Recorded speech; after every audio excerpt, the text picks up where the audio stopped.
জ্যৈষ্ঠ মাসের অমাবস্যা তিথিতে দেবী শ্রী শ্রী কালী পূজিতা হন ফলহারিণী কালী নামে।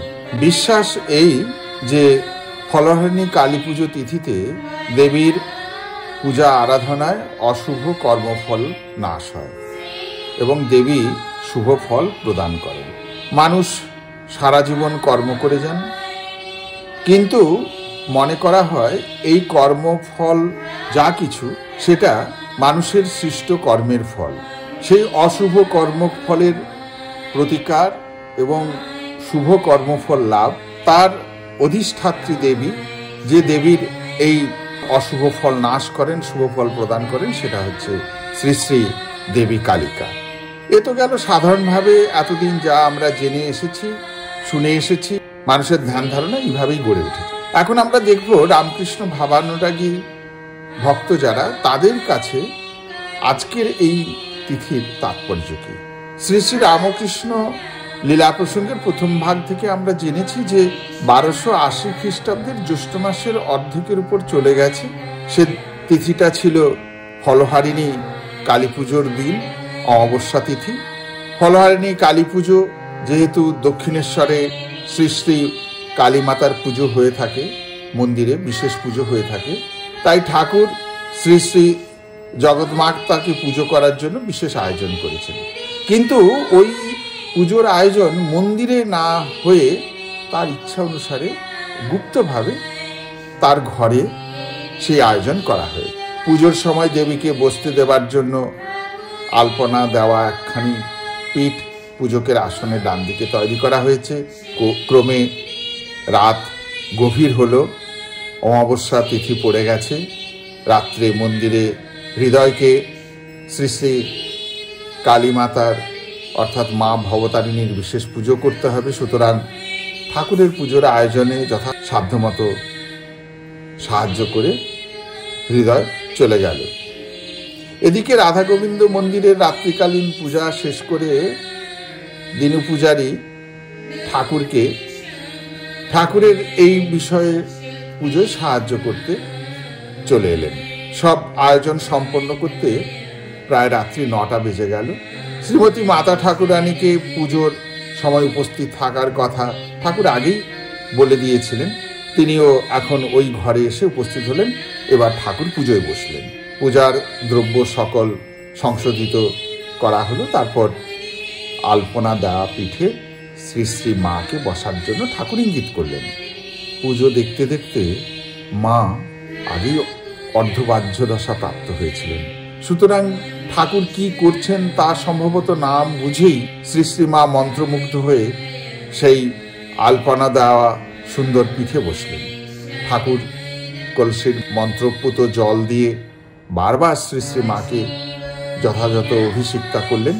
তারপর প্রার্থনা মন্ত্র উচ্চারণ করলেন, বললেন, হে বালে, হে সর্বশক্তির অধীশ্বরী মাতো, ত্রিপুরা সুন্দরী, সিদ্ধিদ্বার উন্মুক্ত করো। তারপর বললেন শ্রী শ্রী মায়ের দিকে ইঙ্গিত করে, এর শরীর মনকে পবিত্র করে এতে আবির্ভূত হয়ে সর্বকল্যাণ সাধন করো। এরপর শ্রী শ্রী ঠাকুর শ্রী শ্রী মার অঙ্গে মন্ত্রগুলি যথাবিধানে ন্যাস করে ঠাকুর সাক্ষাৎ দেবীজ্ঞানে শ্রী শ্রী মা সারদা দেবীকে ষোড়শোপচারে পুজো করলেন এবং পুজোর পরে ভোগ নিবেদন করলেন। নিবেদিত ভোগের কিছু অংশ ঠাকুর নিজের হাতে তুলে নিয়ে মায়ের মুখে দিলেন। বাহ্য জ্ঞান শূন্য হয়ে শ্রী শ্রী মা সমাধিস্থা হয়ে গেলেন। এদিকে ঠাকুর পুজোর পর অর্ধবাহ্য দশায় মন্ত্রোচ্চারণ করতে করতে সম্পূর্ণ সমাধিস্থ হলেন। সমাধিস্থ পূজক সমাধিস্থা দেবীর সাথে আত্মস্বরূপে পূর্ণভাবে মিলিত এবং একীভূত হয়ে গেলেন। বহুক্ষণ এভাবে কেটে গেল। ঠাকুরের এইবার কিছু বাহ্য সংজ্ঞার লক্ষণ দেখা দিল। আগের মতো অর্ধবাহ্য দশা পেয়ে তিনি এখন দেবীকে আত্মনিবেদন করলেন। নিজের সাধনার সমস্ত ফল এবং জপের মালা প্রভৃতি শ্রী শ্রী দেবী মা শারদার পাদপদ্মে চিরকালের জন্য বিসর্জন দিয়ে মন্ত্রোচ্চারণ করতে করতে শ্রী শ্রী মাকে প্রণাম করলেন। পূজা শেষ হল। মূর্তিমতী বিদ্যারূপিণী মানবীর দেহ অবলম্বনে ঈশ্বরীয় উপাসনা দিয়ে ঠাকুরের সাধনার পরিসমাপ্তি হল। তাঁর দেব মানবতা সর্বতভাবে সম্পূর্ণতা লাভ করল। এ এক অভূতপূর্ব ঘটনা। তার নিজের সহধর্মিণীকে ষোড়শী দেবী জ্ঞানী মাতৃজ্ঞানী ষোড়শোপচারে পুজো করলেন এবং ঠাকুর তার নিজের সাধনালব্ধ ফল সেই দেবীর চরণে চিরকালের জন্য বিসর্জন দিলেন। অভূতপূর্ব শুধু নয়, অত্যাশ্চর্য ঘটনা। 1280 বঙ্গাব্দ জ্যৈষ্ঠ মাসে অমাবস্যার এই তিথিতে এই দিনে মা শারদা দেবীকে ষোড়শী দেবী রূপে পূজা করে ঠাকুর শ্রীরামকৃষ্ণদেব বলেছিলেন, আর মন্দিরের যে ভবতারিণী মা আর তার নিজের যে গর্ভধারিণী, এই তিনজনই এক। শ্রীরামকৃষ্ণ ভাবানুরাগীদের কাছে এই পুজো ষোড়শী পুজো নামে পরিচিত। ভগবান শ্রীরামকৃষ্ণদেব এই দিনেই তার সমস্ত সাধনার ফল জপের মালা শ্রী শ্রী মা শারদা দেবীকে অর্পণ করেছিলেন, দেবী রূপে পূজা করেছিলেন জগৎ কল্যাণের জন্য, জগতে মাতৃভাবকে পুনঃপ্রতিষ্ঠার জন্য, নারী জাতি মাতৃজাতি। আমরা নারী শক্তিকে নবরূপে মাতৃশক্তি রূপে পেলাম। জগৎ নতুন ভাগ করে মাতৃভাবে ভাবিত হলো, শিক্ষিত হলো।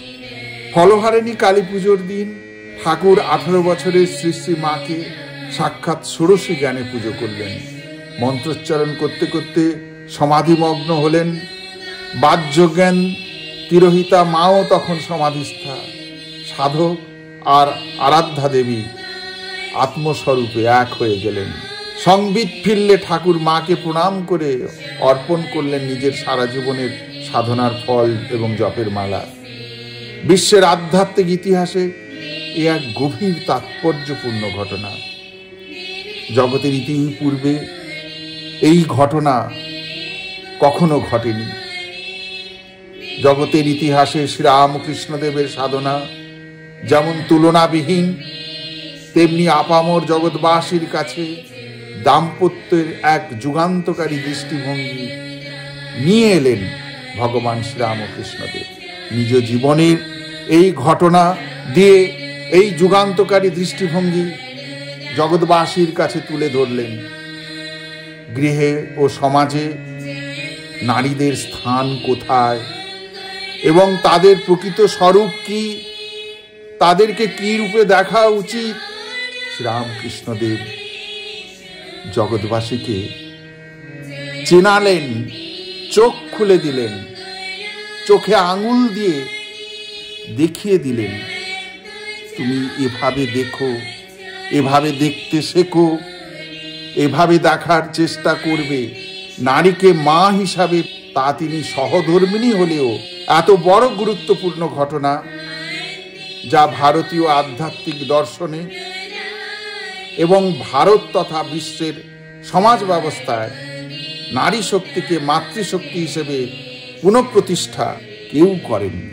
করে গেছেন একমাত্র ভগবান শ্রীরামকৃষ্ণদেব নিজের সহধর্মিণীকে ষোড়শী দেবী হিসেবে মাতৃজ্ঞানে পুজো করে। এই ঘটনা গভীর রেখাপাত করেছে বিশ্ববাসীর কাছে এবং তা ঘটেছিল একান্ত নিভৃতে অনাড়ম্বরভাবে দক্ষিণেশ্বরের এই বাংলায়, এই ভারতবর্ষে সেই পুজোয় পূজ্যা ও পূজক ছাড়া আর কারোর প্রবেশের অনুমতি ছিল না। পরবর্তীকালে স্বামী শারদানন্দ রচিত শ্রী শ্রী রামকৃষ্ণ লীলা প্রসঙ্গ এবং ব্রহ্মচারী অক্ষয় চৈতন্য রচিত শ্রী শ্রী সারদা দেবী গ্রন্থে ষোড়শী পুজোর যে বিবরণ পাওয়া যায়,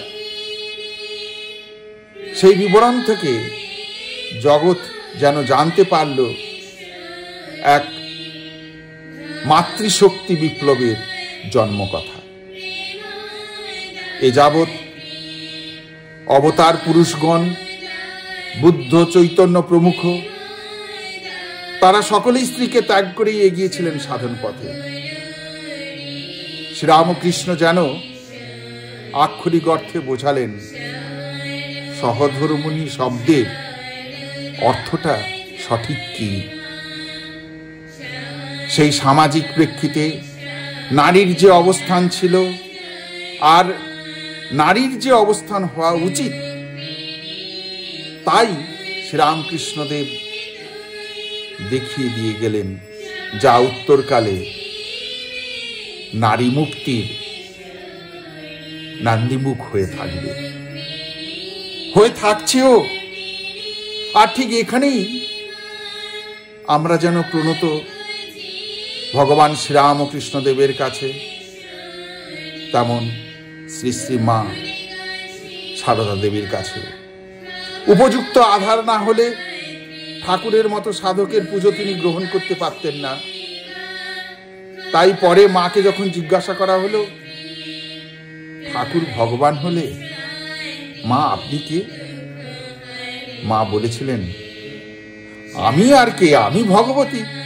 আমার মতে কেবলমাত্র ভগবান ও ভগবতীর অপূর্ব এই আধ্যাত্মিক মিলনেই ফলহারিণী কালী পুজোর মহিমাময় নয়, বরং অনেক বেশি তাৎপর্যপূর্ণ হলো নারীকে তথা সহধর্মিণীকে দেবী জ্ঞানে তথা মাতৃজ্ঞানে পূজা করে জগৎবাসীর কাছে ভগবান শ্রীরামকৃষ্ণদেবের বিশেষ বার্তা দিয়ে যাওয়া, যা বর্তমান সময়ে ভারত তথা বিশ্বে নারী সমাজের মায়েদের উপরে যে ক্রমান্বয়ে ঘটে যাওয়া লাঞ্ছনা এবং অত্যাচার, এই দর্শনই পারে তার থেকে মুক্তির পথ এবং দিশা দেখাতে। আমাদের এই বিশ্বে বিভিন্ন মতাবলম্বী ধর্মীয় সম্প্রদায় রয়েছে। আমি নিজেকে গর্বিত মনে করি যে আমি সেই ভাবধারার মধ্যে রয়েছি, যে ভাবধারায় নারীকে নারী নয়, দেবী রূপে, গর্ভধারিণী রূপে পুজো করা হয়। এবং আমি তাতে মনে প্রাণে বিশ্বাস করি, মানি এবং সেই পথ মত আদর্শ অনুসরণ করি। এই ভাবনা, এই ভাবধারা অন্যান্য ধর্মীয় সম্প্রদায়গুলো যদি নিতে পারে, তারা তাদেরকে শুধু উন্নত করবে না, তারা নিজেদেরকে অনেক বেশি শ্রদ্ধা এবং সম্মানের জায়গায় নিয়ে যাবে। সমাজ, বিশ্ব তাদেরকে শ্রদ্ধা এবং সম্মান ভক্তির দৃষ্টিতে দেখবে। স্বামীজি বলেছেন, যে দেশে যে জাতিতে নারীদের পুজো করা হয় না, সে জাত, সে দেশ, সে সমাজ কখনো উন্নত হতে পারে, তার ধ্বংস অনিবার্য। সে কারণে যে বা যারা বা যে মতবাদ, যে মতাদর্শ নারীদের প্রতি অন্যায় করে, অবিচার করে, অত্যাচার করে, তারা যদি এখনো না নিজেদেরকে সংশোধিত করে, ভুল পথ থেকে নিজেদেরকে দূরে সরিয়ে না নিয়ে আসে, তাহলে তাদেরও ধ্বংস অনিবার্য, কেউ আটকাতে পারবে না। যে জাতি পৃথিবীর শ্রেষ্ঠ স্থান অধিকার করেছে, নারী জাতিকে সম্মান করে পুজো করেই বড় হয়েছে, এটা মনে রাখতে হবে, ভুললে চলবে না। যারা মাতৃশক্তির অবমাননা করে, মাতৃজাতির অবমাননা করে, অত্যাচার করে, নিপীড়ন করে, তারা সাবধান, তাদের ধ্বংস অনিবার্য, কেউ আটকাতে পারবে না। সেই ধ্বংসের হাত থেকে মুক্তি পেতে গেলে নারীর উপর অত্যাচার নয়, নারীকে মাতৃজ্ঞানে, দেবী জ্ঞানে পুজো করো, ভক্তি করো, এটাই একমাত্র পথ যদি বাঁচতে চায়।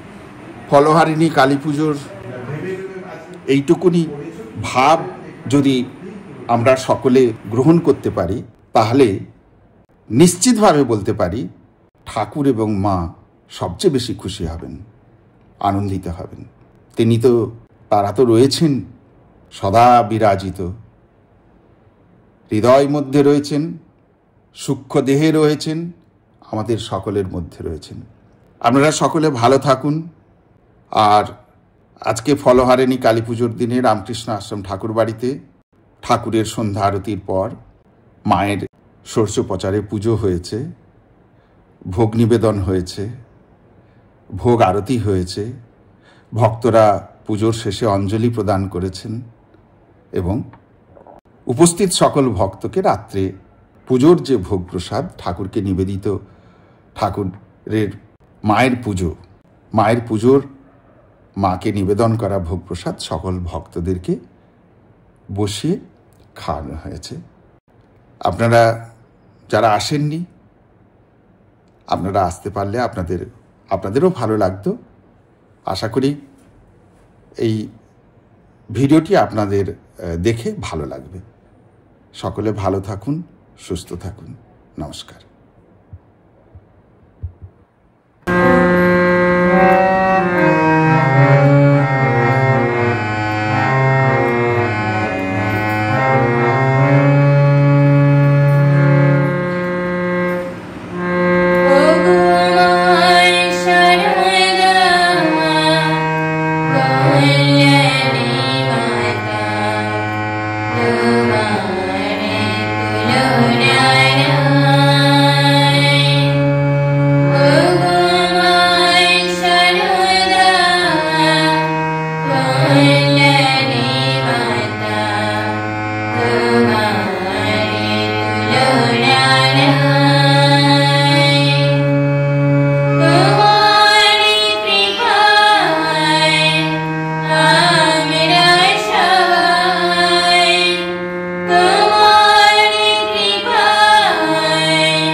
Goma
উঠে এসে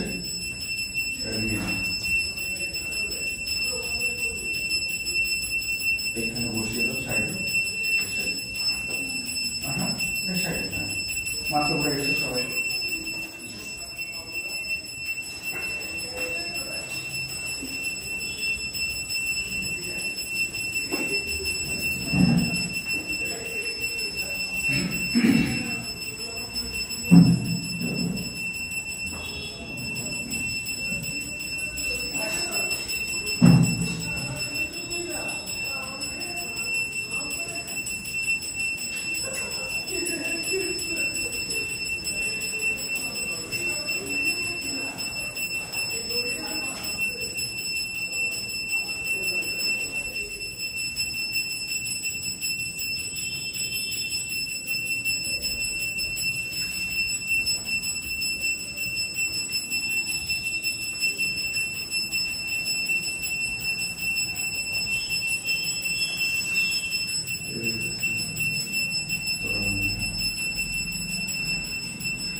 जय श्री श्री गुरु महाराज जी की जय, जय महामाई की जय, जय भगवान श्री राम कृष्ण देव की जय, जय स्वामी जी महाराज जी की जय, जय श्री श्री गंगा माई की जय।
Shri Ram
सर्वधर्म स्वरूपिणे अवतार वरिष्ठाय रामकृष्णाय ते नमः। ओम स्थापकाय च धर्मस्य सर्वधर्म स्वरूपिणे अवतार वरिष्ठाय रामकृष्णाय ते नमः। ओम स्थापकाय च धर्मस्य सर्वधर्म स्वरूपिणे अवतार वरिष्ठाय रामकृष्णाय ते नमः।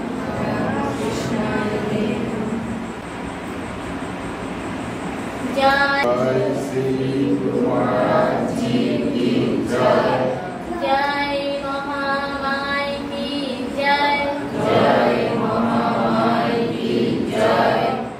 जय भगवान श्री राम कृष्ण देव की जय। जय भगवान श्री राम कृष्ण देव की जय। जय स्वामी जी महाराज जी की जय। जय स्वामी जी महाराज जी की जय। जय श्री श्री गंगा माई की जय। जय श्री श्री गंगा माई की जय। जय श्री श्री शारदा माई की जय। जय श्री श्री शारदा माई की जय। जय श्री श्री शारदा माई की जय। जय श्री श्री शारदा माई की जय। जय श्री श्री शारदा माई की जय। जय श्री श्री शारदा माई की जय।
আজকে নিবেদন করার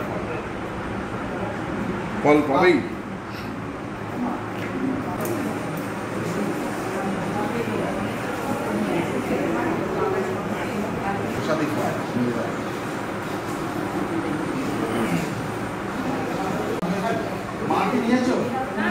আসো আসো আসো।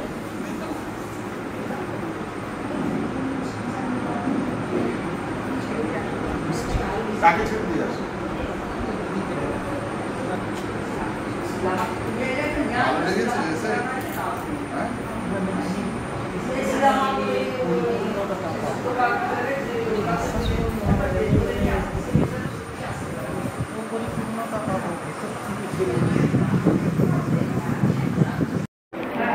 নিবেদন করা ফল।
আমার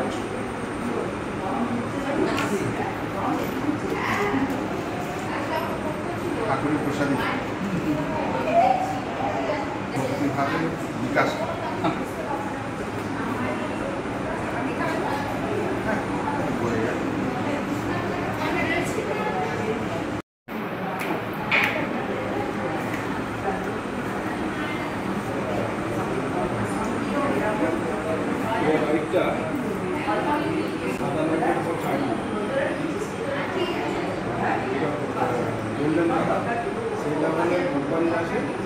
কোম্পানির সাদাও হয়, আমি তো সাদাই লাগিয়েছি। কোম্পানির সাদাই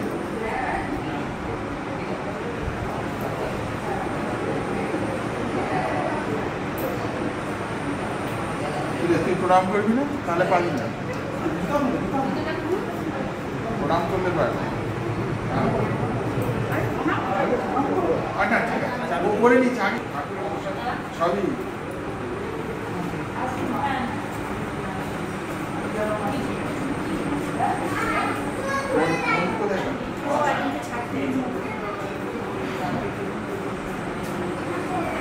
নব, তুমিও খাও।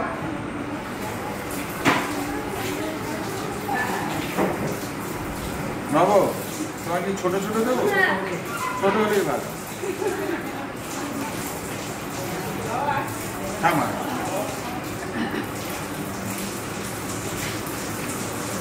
তুমি অনেক পরিশ্রম করেছো, এটাই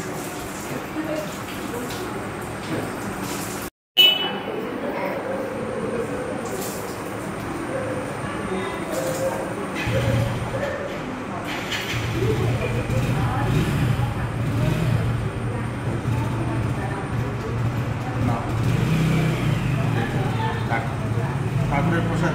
সে কোথায়? ছোট কোথায়? ছোটকে ছোট দিতে হবে, বুঝেছো? তুমি ছোট। প্রসাদ কেমন হয়েছে? তোমরা আছো, বড়রা আছো, ব্যাস রেডি।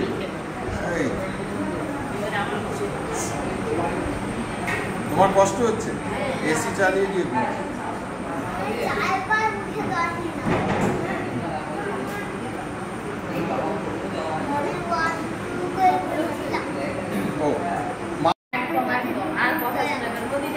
বলছে তোমাকে ছাড়া খাবে না, ঠিক আছে?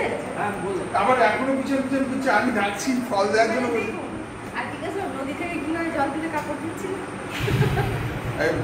না রাখবে না, শক্ত, ঠিক আছে?